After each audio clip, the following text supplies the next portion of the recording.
Aliás, eu vou fazer diferente. Antes eu vou abrir a minha tela aqui. Vocês estão me vendo, certo? Sim. Tá bem. Deixa eu falar um pouquinho sobre mim aqui, rapidinho, antes de começarmos. Eu não gosto muito de falar de mim, mas fazer aqui uma breve introdução de quem é o Nélio, tá bem? Então vamos lá, eu sou o Nélio, sou brasileiro, estou aqui em Portugal, enfim, morei em Portugal por quase 4 anos.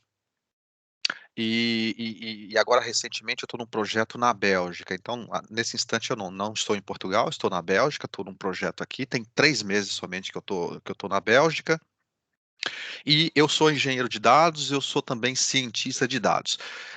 Cientista de dados há 16 anos, engenheiro de dados. Eu conheci a engenharia de dados quando eu vim trabalhar para a Albay, quando eu vim para Portugal, no início da minha vinda, da minha aventura, digamos assim, em Portugal. Então, tem 4 anos aí que eu tenho desempenhado esse papel também de engenharia de dados. E a coisa que mais me ajudou na engenharia de dados, então vamos lá, você sabe muito bem que a engenharia de dados e a ciência de dados, eles compartilham algumas ferramentas e às vezes até alguns conhecimentos, concordam comigo? Por exemplo, análise de dados. Às vezes o engenheiro de dados precisa fazer uma análise de dados para compreender os dados, o cientista de dados também precisa conhecer de análise de dados. Fazer o cleaning de dados. Engenheiro de dados, cientista de dados precisam dominar esses skills que eu digo que são comuns, tá bem? E a coisa de cientista de dados, ou a ferramenta que mais me ajudou na engenharia de dados, foi o Python. Então, eu trabalho com o Python já há bastante tempo, e por acaso o Python foi o meu canivete suíço na engenharia de dados. Isso quer dizer que, puxa, eu consegui automatizar muita coisa. Então, nós temos um nosso colega aqui que é QA. Eu acabei de dizer o André, né? O André, se eu tiver errado, me corrija, mas o André é QA. Pessoal, essa ferramenta é fantástica e pode ajudar muito em automação em geral. No meu caso, me ajudou muito na engenharia de dados, mas eu tenho amigos que são QAs que, puxa, se beneficiaram com o Python. Eu tenho outros amigos que trabalham em outras partes, com outras tecnologias, em que o Python foi uma ferramenta, ou foi o canivete suíço que ajudou enfim, ajudou mais no dia a dia, tá bem? Boa tarde, Nelson, tudo bem? Boa tarde, peço imensa desculpa pelo atraso. Sem problema, a gente acabou de começar, tá bem? Eu estou fazendo aqui uma breve introdução do que é o Python e para que serve essa ferramenta. Sim. Pessoal, o Python, para quem não conhece, é uma das ferramentas hoje mais importantes em tecnologia. Então, seja para automação, seja para data science, seja para engenharia de dados, seja para desenvolvimento de apps. Puxa, como eu disse, é uma ferramenta, é um canivete suíço mesmo que você pode utilizar para vários propósitos, tá bem?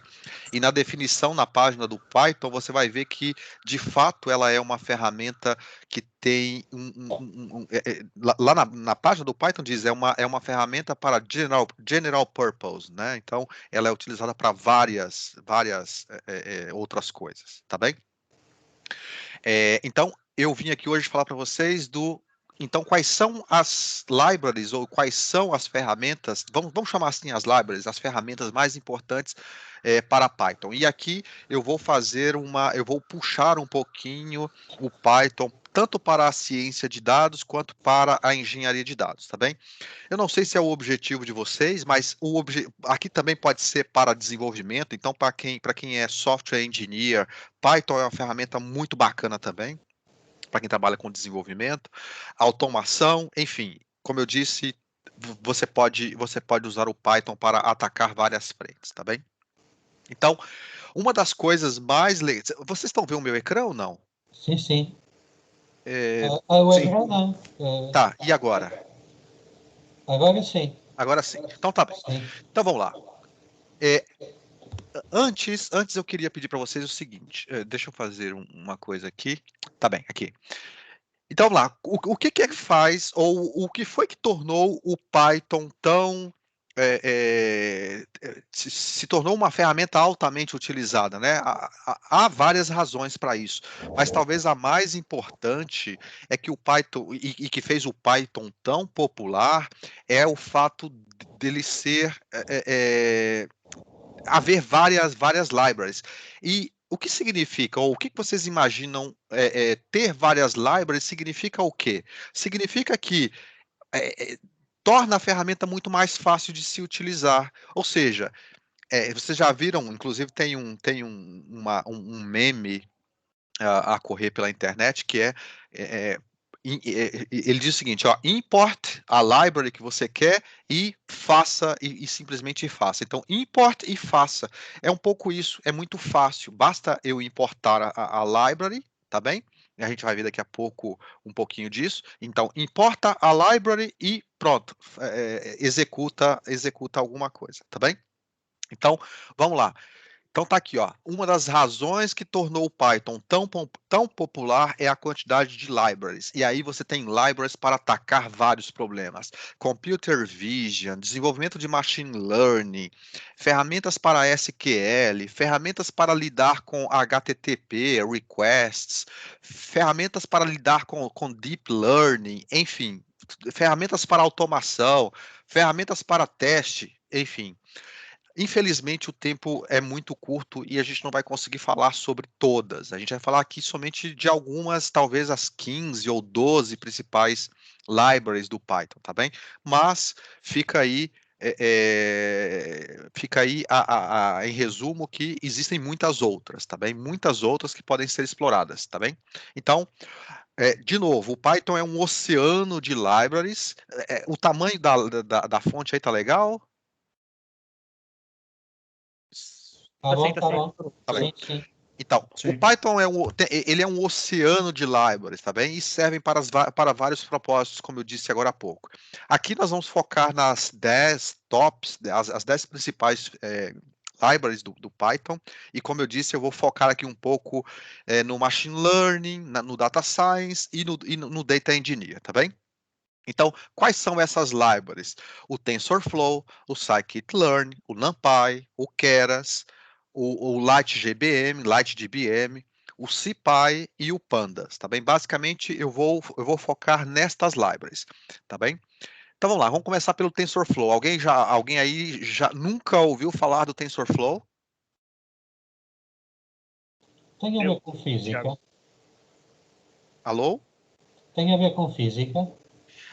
Sim, tem a ver com física boa, boa, exatamente, tem a ver com física. Na verdade, ele pegou emprestado esse conceito lá da física, que são os tensores da física, tá bem? Exatamente isso. Então vamos lá. Por exemplo, tem um colega nosso aí que falou que nunca ouviu falar do TensorFlow. Pessoal, foi desenvolvida pelo Google, tá bem? O Google tinha uma necessidade que era como ou que estrutura de dados eu consigo desenvolver que traz mais velocidade de processamento? Como eu consigo processar as coisas mais rápidas, tá bem? Então, nasceu dentro do Google. E, basicamente, todas as aplicações de machine learning que o Google desenvolve hoje, quase todas, tá bem? Tem lá o TensorFlow embutido. Então, um exemplo, o Google Voice Search e o Google Photos. Você tem, são ferramentas de machine learning, com certeza você tem o TensorFlow embutido, tá bem? Puxa, e como eu diria, como eu gostaria de dizer, quase todas as aplicações que o Google desenvolve hoje de machine learning tem lá o TensorFlow para trazer velocidade de processamento, para fazer com que as coisas sejam computacionalmente mais interessantes, tá bem? Então, ele é otimizado para alta performance, estamos a falar aqui de velocidade, estamos falando de computação distribuída tanto em CPUs quanto GPUs, e, pessoal, existe uma grande comunidade em volta, né, ou envolvida com o TensorFlow. Então, por exemplo, os próprios engenheiros de software do Google trabalham continuamente em melhorias da qualidade, da estabilidade, enfim, é uma comunidade muito grande e atuante. tentando melhorar a cada dia mais esta ferramenta. Eu, por acaso, sou um grande fã de TensorFlow, já dei um treinamento na UBA de TensorFlow, somente sobre TensorFlow, enfim, Data Science com TensorFlow, e foi muito legal. Outra coisa que é muito legal por trás do TensorFlow é que é uma biblioteca open source. E isso quer dizer que, puxa, pessoal, qualquer um pode ir lá, pegar e implementar, modificar esta ferramenta, tá bem? Quando você tem, por exemplo, os recursos de GPU, aí, puxa, fica muito mais interessante. Eu já fiz alguns labs por exemplo, treinar uma rede neural. Então, pessoal, para quem treina ou para quem lida com deep learning, machine learning em geral, treinar modelos preditivos de machine learning, puxa, com certeza precisa aprender um pouquinho de TensorFlow. Por quê? Porque traz velocidade no processamento. Você consegue treinar, por exemplo, um modelo preditivo muito mais rápido com TensorFlow do que, enfim, se você não tem TensorFlow, você às vezes vai ter que esperar um pouquinho mais de tempo para treinamento do modelo preditivo, tá bem? Quando eu falo de machine learning, quando eu falo de deep learning, eu estou falando algo estranho para vocês? É um termo novo? Ou vocês estão à vontade com isso? Eu pessoalmente não sei a diferença entre os dois. Entre Eu não sei a diferença entre os dois. quais os dois? O machine learning? E o Deep Learning, Tá sim. bem. O deep learning é o Rafael. Rafael, o deep learning faz parte do conjunto de técnicas de machine learning, tá bem? São redes neurais, tá bem? Então, Ah, é uma técnica de machine learning. Porém, o deep learning, especificamente, Rafael, a gente está falando de redes neurais muito profundas. E profundas quer dizer que eu preciso de muitos neurônios para treinamento da rede neural. E quanto mais neurônios tem a rede neural, mais tempo ou mais máquinas parrudas, né, máquinas potentes eu preciso para treinamento do modelo preditivo, tá bem? tá bem. Tá bem? Quando eu falo genericamente de machine learning, Rafael, eu estou falando de técnicas ou de ferramentas ou de algoritmos, por exemplo, eu estou falando, por exemplo, redes neurais é um exemplo, regressão logística é outro exemplo, regressão linear é o mais básico dos modelos de machine learning, enfim, há vários outros, tá bem? E o Deep Learning é uma dessas ferramentas, tá bem? Ok? Ok, TensorFlow com certeza é uma das ferramentas mais importantes tanto para Machine Learning quanto para Data Engineer e para quem desenvolve também aplicações, de alguma forma precisa do TensorFlow para tornar as coisas, o processamento mais rápido, tá bem? Outra ferramenta muito importante, sem isso aqui, Machine Learning não seria, não, pelo menos no Python, tá bem? Pelo menos no Python, Machine Learning não seria possível, que é o Scikit-learn. Talvez não, é com certeza a biblioteca mais importante para Machine Learning do Python, tá bem? O que eu vou encontrar lá? Eu vou encontrar Rafael, falei agora há pouco para você de regressão logística, regressão linear. Eu falei para você de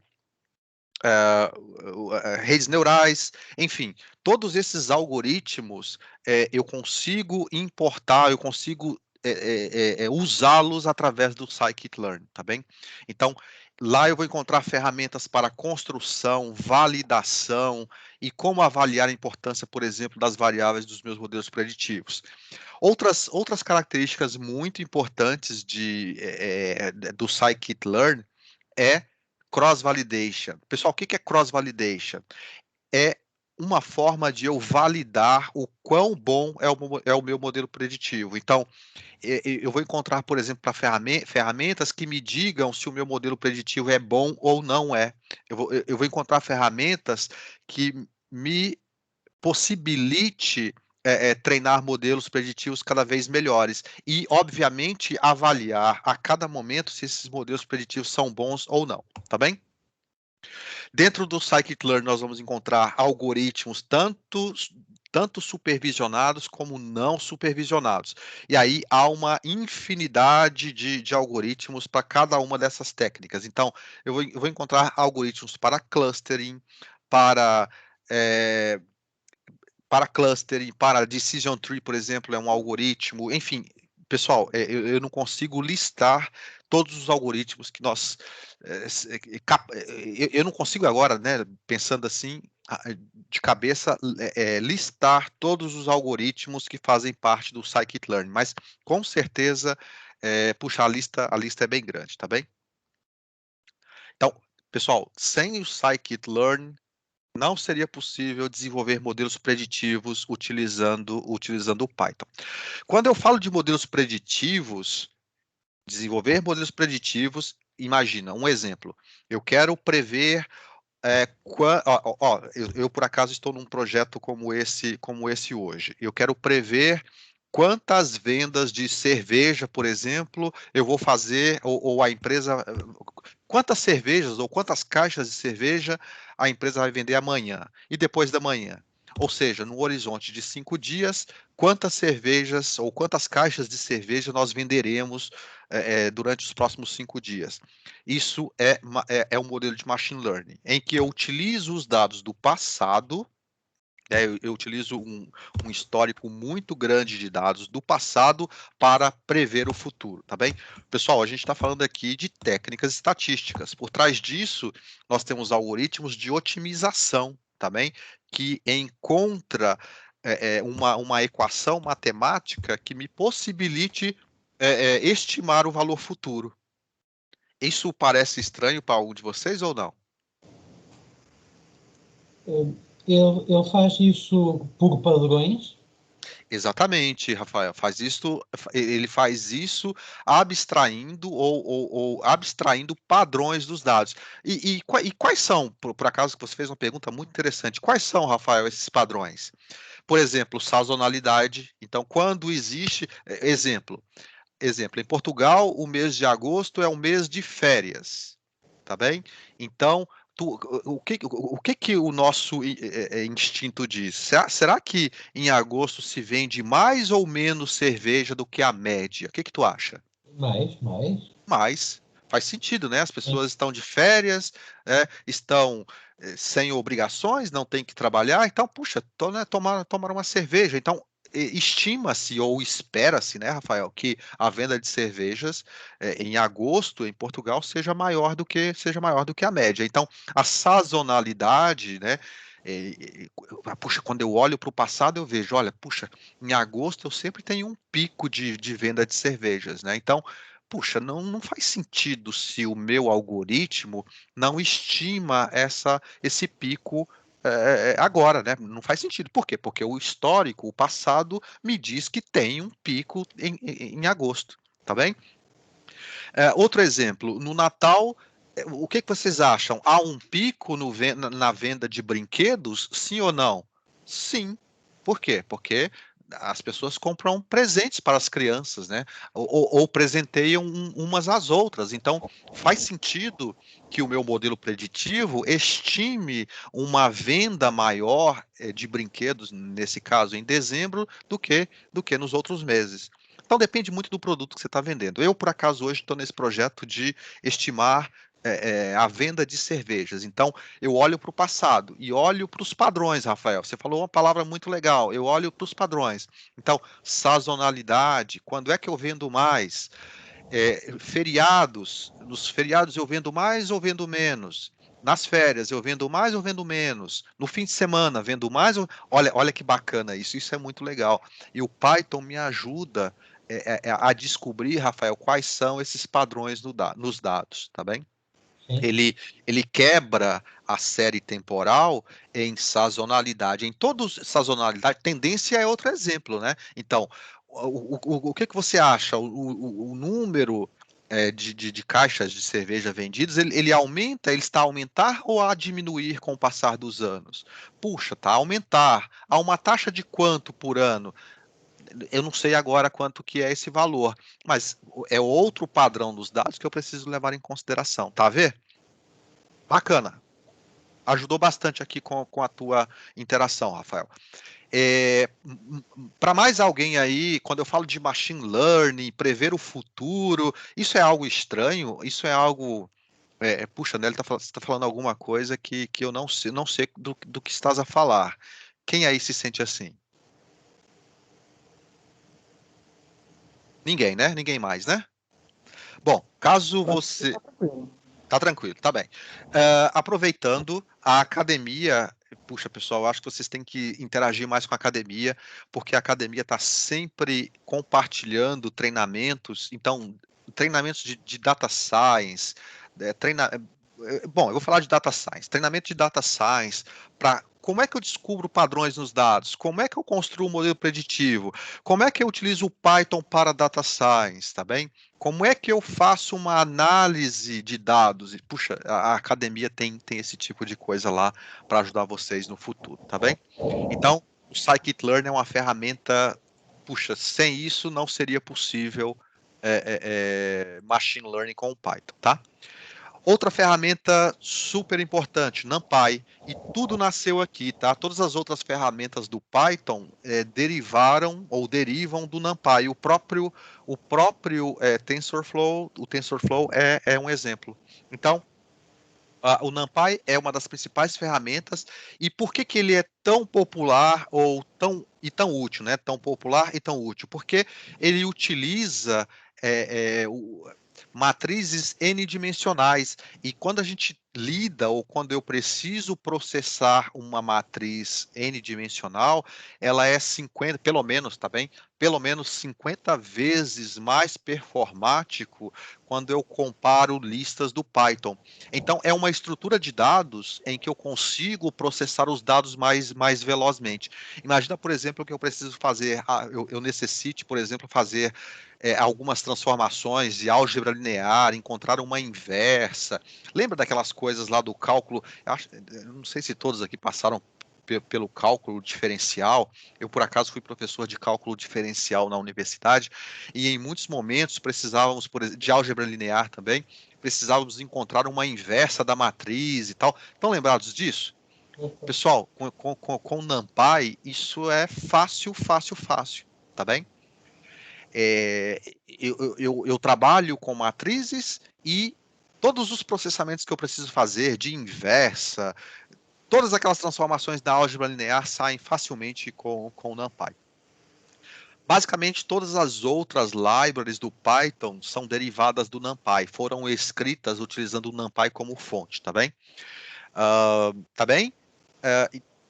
E outra coisa super legal é que o NumPy também ele pode ser utilizado para aprendizagem de máquina. Por quê? Porque o que eu estou fazendo lá com o machine learning é fazer inversa de matrizes, é álgebra linear, tá bem? Todas aquelas transformações que eu preciso lá no, por exemplo, quando eu faço backpropagation lá nas redes neurais, eu posso fazer isso, digamos assim, na mão. Na mão não, né? Com o NumPy, utilizando o NumPy, tá bem? É que as libraries lá do Scikit-learn, elas já estão prontas para fazer essas coisas automaticamente para você, né? Mas se você quiser fazer isso, digamos assim, na unha, né? Passo a passo, puxa, o NumPy é a ferramenta para te ajudar nisso, tá bem? Legal, Keras, outra ferramenta sensacional, muito bacana para redes neurais em geral, redes neurais, machine learning e o deep learning, especialmente para deep learning. Quando eu quero desenvolver esse tipo de modelo, então particularmente o deep learning e redes neurais, e aí eu te pergunto o seguinte, pessoal, a gente está vivendo numa era que estão nascendo muitas startups, não é? Se você abre o jornal ou o seu aplicativo no telemóvel e você vê, puxa, né, sempre tem uma startup nascendo. É uma startup que cria uma computer vision para ajudar os pais em casa, é uma startup que cria uma computer vision para monitorar as pessoas, os pedestres na rua, para evitar assaltos, por exemplo, pode ser, ou para monitorar as pessoas que utilizam máscara quando adentram um estabelecimento. Puxa, onde eu quero chegar? O número de aplicações ou o número de startups que nascem ou que nasceram por conta da viabilidade do Deep Learning, né? Eu tenho muitas aplicações de Deep Learning, né? Então, você já deve ter visto várias vezes, né? Abre o jornal, tá lá uma startup que cria um drone para, puxa, e aí no final das contas é uma aplicação de Machine Learning, né? Por acaso vocês se lembram de alguma assim que chamou a atenção de vocês recentemente ou não? Eu tenho visto muito na Tesla. A Tesla, ótimo exemplo. O Autopilot, ele reconhece formas, sinais, e eu acho que é com Computer Vision que ele faz isso. Acho não, Rafael, com certeza é o Computer Vision, tá bem? Sim. Ali você tem um Computer Vision para fazer o reconhecimento de pessoas na rua, de objetos. Sim. Então, eu reconheço outros automóveis, então objetos, não importa se é um automóvel, se é um carrinho de bebê, se é um cão, tá bem? Pode ser um animal a cruzar a via. Então, é Computer Vision com certeza. E aí, Rafael, o que eu lhe digo o Keras é a principal ferramenta que viabiliza, digamos assim, que viabiliza o treinamento destas aplicações de deep learning, de machine learning, de redes neurais em geral, tá bem? Então, ele torna, Rafael, não só o Rafael, todos vocês aí, ele torna o treinamento de redes neurais muito mais fácil, tá bem? Torna o trabalho muito mais simples, muito mais fácil. Quem está a utilizar o Keras? O Rafael já nos deu um exemplo. A Tesla, né? E, Rafael, não é só a Tesla. Hoje, basicamente, todos os carros, pelo menos os que estão saindo de fábrica agora, de grandes fábricas ou de renomadas fábricas, utilizam alguma aplicação de deep learning embarcada. Então, ajuda o carro, por exemplo, a frear. Então, autopilot, né? Você deu um exemplo bacana. É, é, Aplicações que, por exemplo, evita o carro se aproximar muito do carro da frente, então tem sensores, e aí quando tem uma determinada distância, freia o carro. Você já deve ter ouvido falar sobre isso. Drones, enfim, tem um grande número de aplicações. Então, pessoal, pesquisadores em geral, startups envolvidas mesmo com tecnologia de ponta, com computer vision, com NLP, que eu ensinar a máquina a reconhecer comandos de voz, né? Então, NLP, computer vision, ensinar a máquina a enxergar e a identificar padrões, né? Identificar pessoas, objetos, animais e etc. Há grandes organizações científicas, então a NASA, o CERN são aí dois exemplos aí de centros de grandes centros de organizações, né, pesquisas que utilizam o Keras para viabilizar ou para tornar mais fácil o deep learning, tá? Ou o treinamento de suas redes neurais, tá bem? Pessoal, tá muito rápido, tudo bem por aqui, tá tranquilo? Sim. Ok. Vamos para a seguinte. Light GBM. Algum de vocês aí já ouviu falar no Kaggle ou não? Não. Não? Nunca ouviram falar no Kaggle? Se você se interessa por machine learning, data science em geral, eu aconselho depois você dar uma olhada no Kaggle. Eu vou abrir aqui rapidamente. Deixa só eu. Legal. Então, se você vir aqui no Kaggle, continua a ver meu ecrã, certo? Sim. Então, olha, o que é o Kaggle? Pessoal, é a casa do Data Science, tá bem? Pessoal, quando eu quis, por exemplo, aprender Computer Vision 6 anos atrás, foi aqui e eu também utilizei também o GitHub, mas principalmente aqui. Você tem aqui, basicamente, competições não somente competições, mas se você quer aprender data science, você tem aqui vários tutoriais para aprender data science. E o mais legal é que você tem aqui também algumas competições que pagam, por exemplo, essa aqui está a pagar $100 mil, essa aqui $100 mil. Olha que desafio legal. Deixa eu pegar uma aqui de $100.000. Qual é o objetivo aqui? O objetivo é fazer a previsão da volatilidade de ativos do mercado financeiro. O que está acontecendo aqui? Tem uma instituição por trás disso que disponibiliza os dados, e aqui estão todos os dados. Como é que fala? Aqui está tudo que você precisa, o data description, né? Tudo que você precisa, todas o metadados, todas as informações que você precisa relacionadas aos dados. Então aqui você tem as regras, os dados e etc. E você tem uma empresa a pagar $100.000 para quem desenvolver o melhor modelo preditivo que lida com volatilidade, previsão de volatilidade do mercado financeiro. Mas não é só essa, a gente tem aqui uma infinidade de competições. Seja a competição que utiliza, por exemplo, Computer Vision para estimar câncer em exames, tá bem? Então, esse aqui não é um exemplo, mas se eu vir aqui e buscar por câncer, eu venho, olha, $25.000 para diagnosticar câncer de próstata utilizando imagens. Por acaso tem poucas competições aqui para câncer, mas existem várias outras, tá bem? Então, se você quer aprender data science, você, por exemplo, o que você pode fazer? Ó? Você pode vir aqui. Legal, esse aqui é o básico de data science. Aqui eu tenho os dados e aqui eu tenho o código. Olha aqui quantas pessoas fizeram código para resolver aquele problema. O código está aqui. Eu pego alguém que foi muito seguido, então deixa eu pegar, por exemplo, esse aqui, ó, 40 vezes, olha. How to handle outliers. Eu quero aprender como é que eu lido com isso. Ó, eu venho aqui, tá aqui o código da pessoa. E aí eu reproduzo isso na minha máquina e vou aprendendo a fazer o data science, tá vendo? Pessoal, para mim hoje é um dos melhores recursos. Toda vez que alguém me pergunta, né, eu quero aprender data science, aonde eu vou? Pessoal, eu recomendo sempre o Kaggle. O Kaggle ou o GitHub. O GitHub talvez vocês já... Quem aí nunca ouviu falar de GitHub?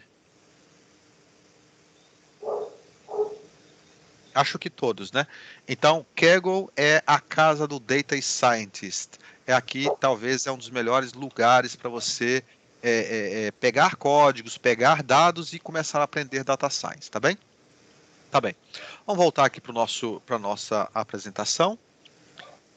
E aí, o LightGBM é um dos algoritmos mais... Por que eu falei do Kaggle, né? Porque as pessoas que ganham as competições do Kaggle, eu fiz um outro dia uma estatística, mas não foi por conta da minha estatística, mas eu li depois um artigo que dizia que as pessoas que ganham o Kaggle sempre dão uma entrevista depois e tal, e aí sempre perguntam para eles, olha, mas qual foi o algoritmo que você utilizou para ganhar esta competição?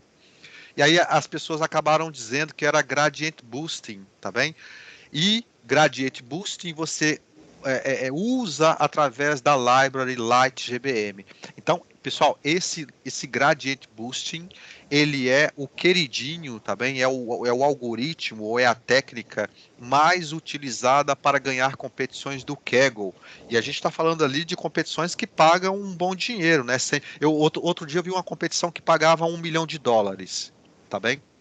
E por acaso, interessantemente, a pessoa que mais ganhou dinheiro, eu não posso dizer isso, a pessoa que mais ganhou competições, ele é o número 1, né, no pódio do Kaggle, é um brasileiro que veio lá do Paraná, ele veio do Paraná, trabalhava na Petrobras e deixou o Brasil para, enfim, ganhou o mundo, mas, né, ganhando competições do Kaggle. Ele se mostrou para o mundo através das competições do Kaggle. Muito interessante.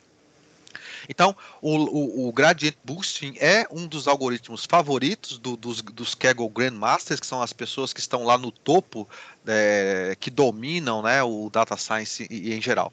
Então, quais são as principais características do LightGBM?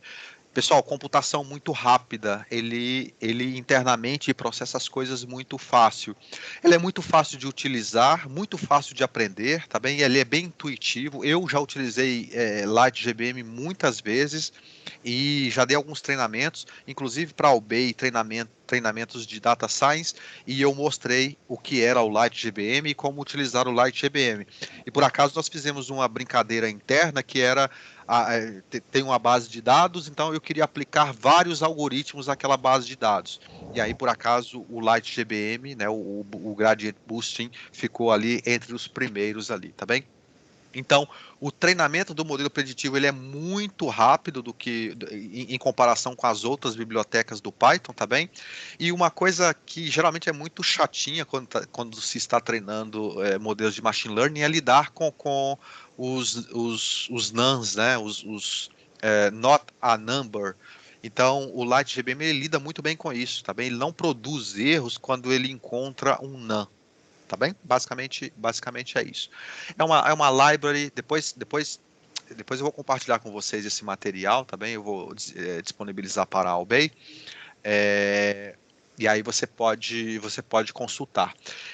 Por acaso, eu também vou fazer uma outra coisa aqui, eu acho que vale a pena mostrar para vocês. Se você for ao Google e buscar por DSWP, depois eu compartilho isso com vocês. Se você for a DSWP, vou compartilhar aqui com vocês. Ctrl C. E vou colar aqui.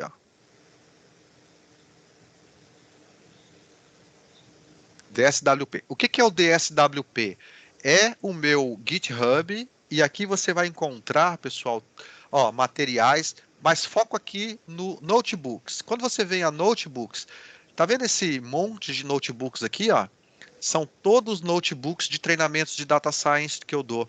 Então, se você vir aqui, você vai encontrar um notebook de pandas, data transformation, anomaly detection. Deixa eu encontrar aqui um de o DSWP. Olha aqui que bacana. Vamos ver se eu consigo abrir aqui. Não sei se... abriu. Tá bem. Olha aqui que legal.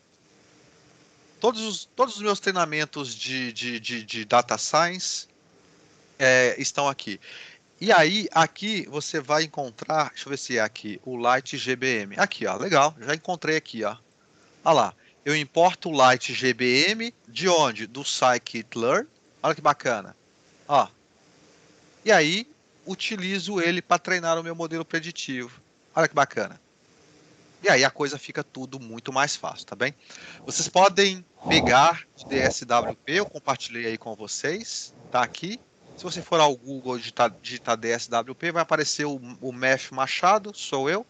E aí você pega, faz o fork aí, e aqui já tem tudo bem mastigado, eu já trago para cá as bases de dados, enfim, está em português, e aqui eu trago tudo que você precisa saber caso você queira se aventurar aí por esse mundo que é o Data Science e Python em geral, tá bem?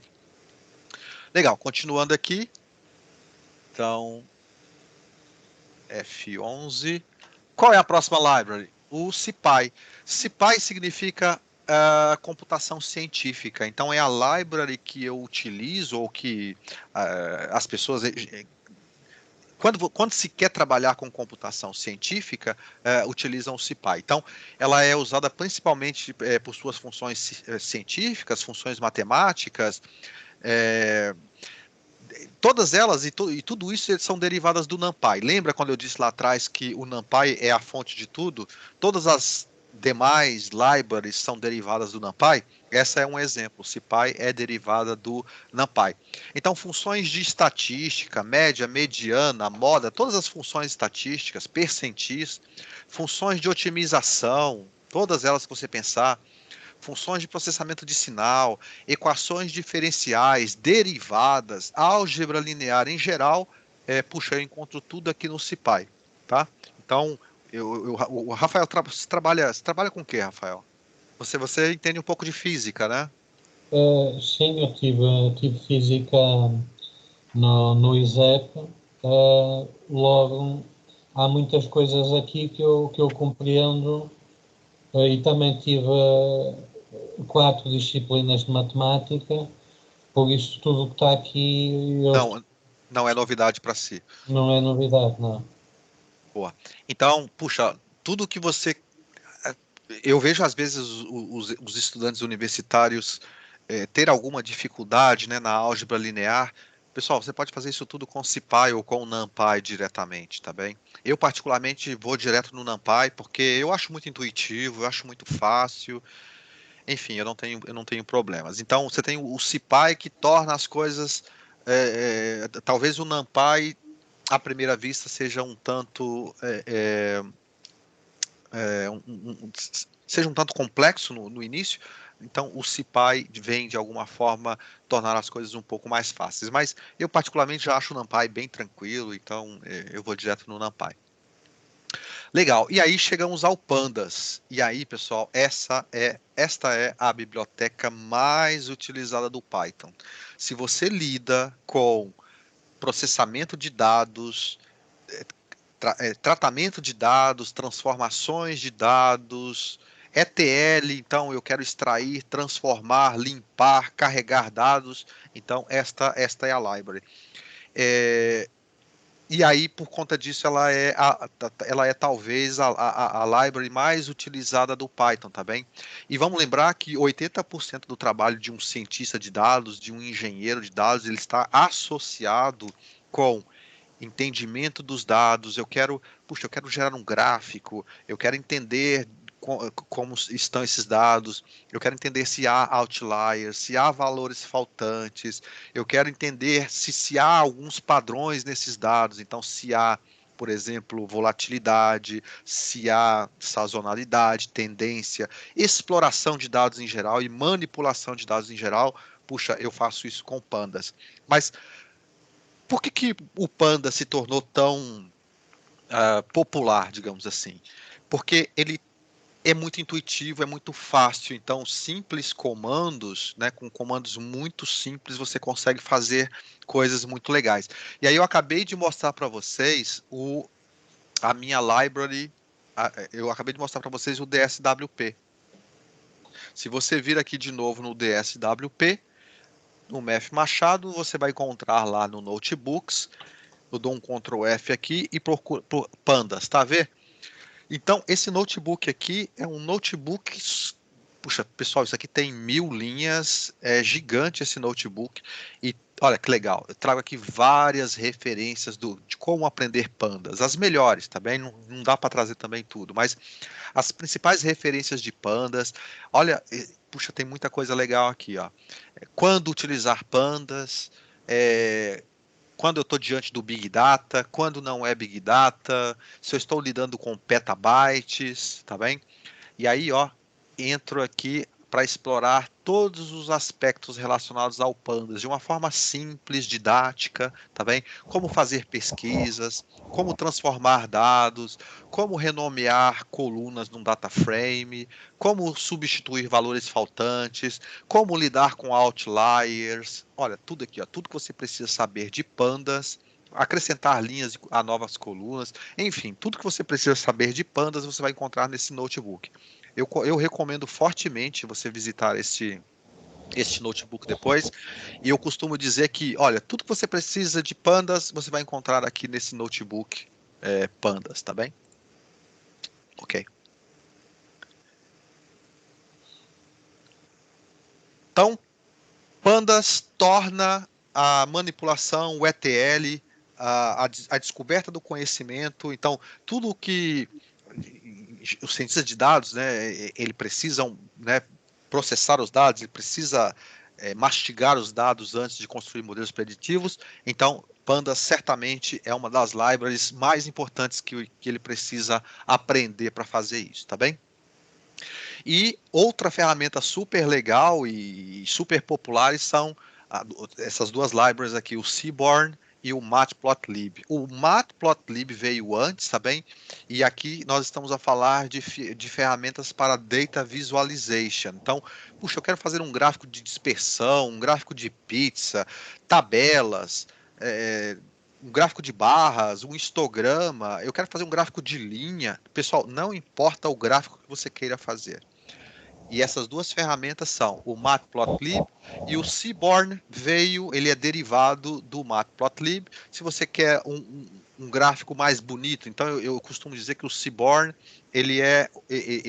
como eu disse, ele deriva, né? Ele derivou do Matplotlib e você consegue construir gráficos mais bonitos, tá bem? Então esta é a diferença, tá bem? Legal. E aí, o nosso amigo aqui, que é tester, e de alguma forma precisa fazer requisições HTTP, precisa lidar com HTTP, certo? O nome dele é André, né, André? Isso, exato. André, fala pra gente o quanto é chato você fazer esse tipo de coisa, não é? Não precisa tanto, mas quando precisa fazer é uma coisa bem chatinha mesmo. É bem chatinha. E o Python tem essa library chamada requests, e qual é a questão aqui? Pessoal, inclusive essa library tem um lema por trás que é HTTP para humanos. E aí, André, ele torna a vida de quem precisa fazer essas requisições, essas solicitações, ou trabalhar com HTTP de alguma forma muito mais fácil, tá? Todas aquelas chatices, né? O request trata disso para você por debaixo dos panos, tá? Então, ele automatiza muitas das tarefas chatas, né, tediosas, associadas com HTTP de um aplicativo. Então, fazer um request, um pull, um get, pessoal, essa library trata disso muito, muito facilmente para você, tá bem? Eu, por acaso, utilizei num projeto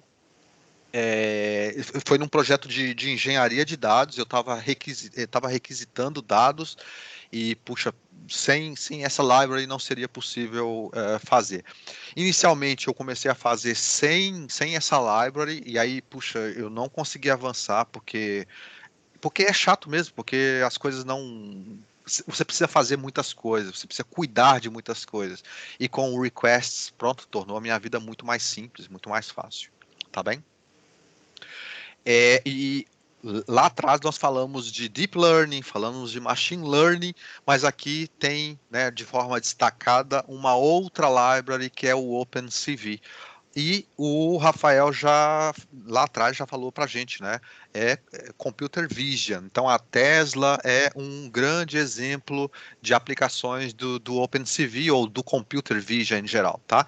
Então é um pacote para processamento de imagens. E o que no final das contas eu quero é trabalhar com, eu quero identificar padrões, eu quero identificar rostos, os olhos, os objetos, eu quero identificar quando é uma árvore, quando é um sinal vermelho, um sinal amarelo, um sinal verde, se há uma pessoa cruzando a via, se é um animal, enfim, não importa. Computer Vision é que me ajuda com isso. Então eu tenho uma library somente, né? O Python, eu não, o Python tem uma library que é o OpenCV, destinada exclusivamente para tratar de OpenCV e de alguma forma tornar a vida de quem lida com OpenCV muito mais fácil, tá bem? Alguma pergunta até aqui?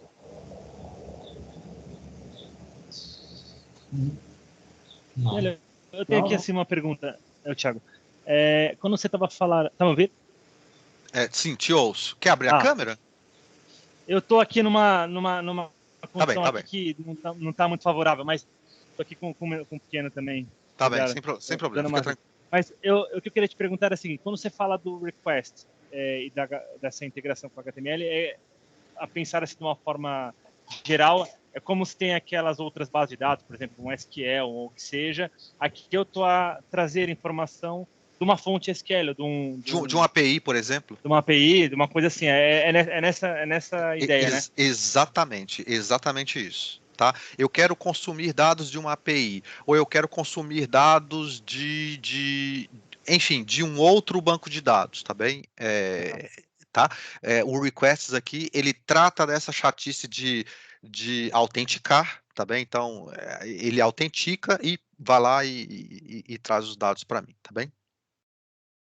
Ele automatiza a parte chata desse processo todo.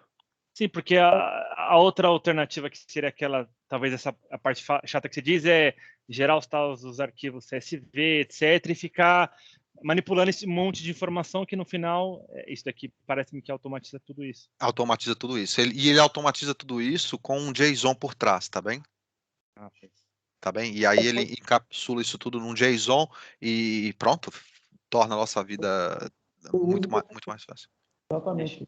É um Postman e aí tem uma rotina para consumir e verificar se uma API que eu vou consumir para um teste, se essa API está disponível, se ela já me está 200, ou 400, ou o que seja. Exatamente. Se o serviço tá em pé, se não está em pé, enfim. Obrigado por essa questão. Cara, é assim, para quem desenvolve aplicativo, puxa, essa library ajuda bastante, facilita muito a vida. Como eu disse, eu estive envolvido num projeto de data engineer, e se não fosse essa library, puxa, minha vida seria muito mais difícil.